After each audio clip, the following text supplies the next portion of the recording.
Hello guys, আপনারা কেমন আছেন? আশা করি আপনারা ভালো আছেন। চারোদিকে পাহাড়, মাঝখানে একটা ফ্যাক্টরি উঠছে। ফ্যাক্টরি নেবা আমরা বলি কারখানা, নেবা ফ্যাক্টরি।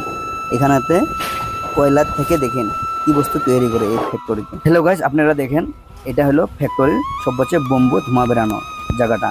কেউ বোম্বু বলে, কেউ সিপনি বলে। আমার ভাষায় আমরা বোম্বু বলি এটাকে। দেখেন, আর এগুলা ছোট ছোট কয়লাগুলা, এই যে ইটগুলো ধোয়ানো আছে, এগুলো বের করে কয়লা দেওয়া হয়। এই আগুনের সাহায্যে কয়লাগুলোকে বড় বড় চাপা করে বের করানো হয়। দেখেন, এই যে চাপাগুলো বের করতেছে, এটা কার্বন বলে, আমরা কার্বন বলি। আপনারা দেখেন গাইস, আগুনের কত তেজ দেখেন। বড় বড় আকারে যে এখানে লোহা দেওয়ানো হয়, 2 মিনিটের ভিতরে লোহাকে গলে পানির মতো করে বের করবে। আর এই আগুনের সাহায্যে কয়লা, ছোট ছোট কয়লা দিয়ে বড় বড় আকারের কার্বন তৈরি করানো হয়। দেখেন গাইস, আগুনটা একটু দেখেন কত ভয়াবহ। আর কয়লাগুলা আগুনের থেকে বের করার পর পানি মারানো হয়, বাল্টি দিয়ে পানি মারার